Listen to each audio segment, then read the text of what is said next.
का नियम। ये वो नियम है जिसके तहत आत्माएं जिन बातों को गोपनीय रखना चाहती हैं, किसी पे उजागर नहीं करना चाहती। चाहे वो भौतिक जगत से जुड़े लोग हों या फिर आत्मा लोक में चाहे उनके खुद के आत्मिक समूह की सदस्य आत्माएं हों, उनसे भी वो उन बातों को गोपनीय रख सकती हैं। अब आप कहेंगे कि भौतिक जगत तो ठीक है, पर आत्मा लोक वो तो मानसिक जगत है ना। वहाँ पे तो सारी बातें टेलीपैथी के जरिए होती हैं। वहाँ पे तो आत्माएं एक दूसरे के मन की बात पढ़ सकती हैं। फिर वहाँ कैसे छुपाया जा सकता है? लेकिन हाँ, वहाँ पे भी आत्माएं जिन बातों को नहीं चाहती कि उनकी साथी आत्माएं जाने, जो उनके लिए बेहद निजी बातें हो सकती हैं, या गुरजन सभा में आत्मा और गुरजनों के मध्य में जो वार्तालाप होती है, उसे वो आत्मा इस नियम के तहत गोपनीय रख सकती है। ऐसा ही एक केस डॉक्टर न्यूटन के पास आया था जब उन्होंने माध्यम से कहा कि अब मैं तुम्हारी चर्चा के उस सबसे महत्वपूर्ण भाग पे आना चाहता हूँ जो तुम अपने सभा अध्यक्ष के दाईं ओर बैठे गुरजन से कर रहे हो। इस पर वो माध्यम थोड़ा सा असहज हो जाता है और कहता है कि मैं निश्चिंत नहीं हूँ। क्यों? क्योंकि मैं मौन के नियम को तोड़ना नहीं चाहता हूँ। तब डॉक्टर न्यूटन ने कहा, तुम्हारा अर्थ मुझसे है? इस पर माध्यम ने कहा कि किसी के भी साथ, मेरे समूह के सदस्यों के साथ भी। अच्छा, तो क्या समूह के सदस्य प्रत्येक विषय पर जानकारी का आदान प्रदान नहीं करते हैं? इस पर माध्यम ने कहा कि प्रत्येक विषय पर नहीं, विशेष रूप से सभा के साथ किए जाने वाले अत्यंत निजी और गोपनीय वार्तालाप पर मौन का यह नियम देखने के लिए हमारी परीक्षा लेने का एक ढंग है कि क्या हम उस सत्य को संभाले रख सकते हैं जो कि पवित्र है। क्या तुम इसे और स्पष्ट कर सकोगे? इस पर माध्यम हंसते हुए कहता है, तो मैं तुम्हें बता चुका होता ना। ठीक है, मैं किसी भी ऐसी बात को दूषित नहीं करना चाहता हूँ जिसे तुम चर्चा करने के लिए बहुत पवित्र मानते हो। आखिरकार तुम किसी कारणवश मुझसे मिलने के लिए आए हो। इस पर माध्यम ने कहा कि हाँ, और मैं काफ़ी लाभ भी उठा चुका हूँ। यह उचित है कि मैं तुम्हारे साथ वह सब कुछ बांटना नहीं चाहता हूँ जिसे अब मैं अपने मन में देख रहा हूँ। अब डॉक्टर न्यूटन ने दोबारा उसे कुरेदा। मैं इसका सम्मान करता हूँ, फिर भी मुझे कौतूहल है कि तुम अपने आत्मिक साथियों के साथ भी यह बांटना क्यों नहीं चाहते। क्योंकि मेरी तुलना में उन सबकी भिन्न सभाएं हैं, किंतु यहाँ दूसरा कारण है। यदि वह व्यक्ति कुछ चीज़ों के लिए तैयार नहीं है और हम अपने संपूर्ण ज्ञान को बांट लेते हैं, तो इससे विध्वंस हो सकता है।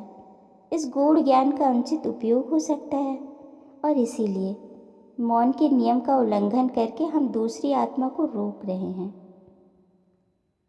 ठीक है, मैं समझता हूँ, किंतु क्या यह नियम हमारी प्रगति और निजी आकांक्षाओं के बारे में हमारे वार्तालाप पर भी लागू होता है? इस पर माध्यम ने मुस्कुराकर कहा, तुम अभी तक निराश नहीं हुए हो, क्या ऐसा नहीं है? इस पर डॉक्टर न्यूटन ने कहा, यदि मुझे आत्मालोक के जीवन के बारे में प्रश्न पूछने से इतनी आसानी से रोक दिया जाता तो मैं बहुत कम जान पाता और लोगों की सहायता करने में प्रभावकारी नहीं हो पाता। अंत में माध्यम कहता है कि मैं कुछ पवित्र चीज़ों के विषय में तुमसे बात नहीं करूँगा जो मुझसे संबंधित है। यानी डॉक्टर न्यूटन के लाख पूछने पर भी ये माध्यम आत्मा कुछ चीज़ों के बारे में बात करने से साफ साफ मना कर देती है। और ये भी नहीं है कि उसे इसकी जानकारी नहीं है, बल्कि वो सब कुछ अपने मन में देख पा रही थी, लेकिन फिर भी उसे जो नहीं बताना था वो नहीं बताना था। और शायद यही कारण रहता होगा कि समान आत्मिक समूह के सदस्य होते हुए भी आत्माएं एक साथ सभा में नहीं जाती हैं, बल्कि वो सभा में अकेली जाती हैं। कुछ तो डिफरेंस रहता होगा। ऐसी ही एक और आत्मा थी जिसने बताया कि मैं अपने 2 मित्रों के अतिरिक्त अन्य किसी के साथ विचार विमर्श नहीं करता हूँ, यहाँ तक कि हम तीन भी बैठक में क्या घटित हुआ इसके बारे में चर्चा करते हुए बहुत सतर्क रहते हैं। हम साधारण ढंग से बातचीत करते हैं, जैसे मैं जानता हूँ कि मुझे यह करने की आवश्यकता है, या एक गुरुजन ने मेरे विषय में अमूक बात कही थी। अब देखा जाए तो अनुभवी आत्माओं की अपेक्षा नई और युवा आत्माओं को अपने विचार छुपाने में ज़्यादा कठिनाई होती है। तीसरे स्तर से टेलीपैथी एक कला का रूप ले लेती है और इसमें गोपनीयता के लिए अवरोध आवश्यक है। और देखा जाए तो हर आत्मा लोक में एक दूसरे की निजी गोपनीयता का सम्मान करती है। ये अवरोध जरूरी भी है, क्योंकि हर आत्मा का मानसिक स्तर अलग अलग है। कुछ चीज़ें उनकी समझ से परे हो सकती हैं, या कह सकते हैं कि अभी वो इस चीज़ को समझने के काबिल नहीं है। जैसे एक छोटा बच्चा है, वो समझदार हो सकता है, लेकिन वो अपने लेवल तक ही समझेगा ना। बहुत सारी चीज़ें ऐसी होती हैं जो कि समय के साथ सीखता है व्यक्ति, पहले बताने पे वो उसे नहीं समझ पाएगा। ठीक ऐसे ही युवा आत्माएं अभी इतनी परिपक्व नहीं होती कि उन पे सारे गूढ़ राज खोले जा सके, वो समझ ही नहीं पाएंगे। इसलिए आत्मा लोक में भले ही टेलीपैथी के जरिए मानसिक वार्तालाप होती है, फिर भी आत्माएं मौन के नियम के जरिए जिन बातों को नहीं चाहती कि कोई दूसरा जाने, उन्हें गोपनीय रख सकती हैं। और जैसे जैसे उनका स्तर बढ़ता जाता है, वो इसमें पारंगत भी होती जाती हैं। अब वो ये मानसिक अवरोध कैसे उत्पन्न करती है, इसके बारे में बहुत ज़्यादा जानकारी तो नहीं है, पर थोड़ी बहुत जानकारी डॉक्टर न्यूटन जो जुटा पाए, उनके अनुसार हर आत्मा का मानसिक स्पंदन एक अलग तरह का होता है। जैसे सभी व्यक्ति के फिंगरप्रिंट अलग अलग होते हैं, ठीक वैसे ही हर व्यक्ति का मानसिक स्पंदनशील ढांचा भी अलग अलग होता है।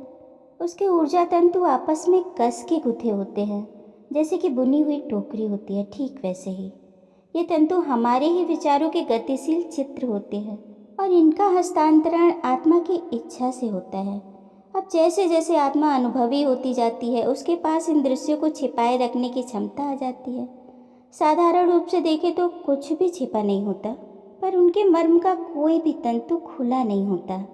सारे विचार आपस में गुथे होते हैं, और विचार भले ही प्रसारित हो रहे हों, पर वो विचार एक सूक्ष्म भेद को, उसके मर्म को नहीं खोल सकता जब तक कि वो आत्मा खुद न चाहे। अब आत्मा लोक में प्रत्येक आत्मा अपनी सभा की पवित्रता और बुद्धि का सम्मान करती है। जानकारियों को बहुत निजी और विशेषाधिकार माना जाता है आत्मा लोक में।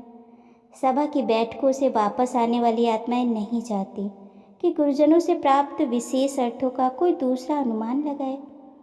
इसी चीज़ को एक माध्यम ने कहा था कि ये ऐसे ही है जैसे मौखिक परीक्षा में अपने मित्रों को बताकर नकल कराना। वे मेरी सहायता करने के लिए बैठक के बारे में अपनी व्याख्या को रोक पाने में असमर्थ होंगे।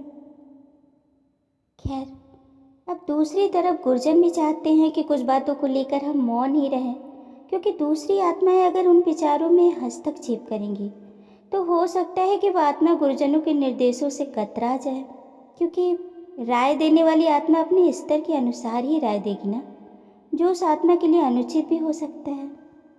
गुरुजन अपने क्षेत्र में पारंगत होते हैं। उनका ज्ञान, उनका अनुभव, उनका मार्गदर्शन हमारे लिए बहुत ज़रूरी है।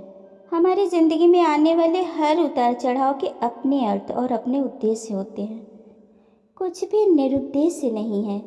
गुरुजन अच्छी तरह से जानते हैं कि हमें ये शरीर क्यों प्रदान किया गया है, किन सीखों को हमें इस जीवन काल में सीखना है, सब कुछ।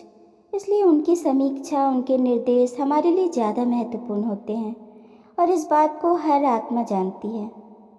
खैर, अगली कड़ी में हम आत्मिक साथी के बारे में जानेंगे। ये कौन होते हैं? प्राथमिक आत्मिक साथी, सहायक आत्मिक साथी और संबद्ध आत्माएं कौन सी हैं? इन सबको हम अगली कड़ी में डिटेल से जानेंगे।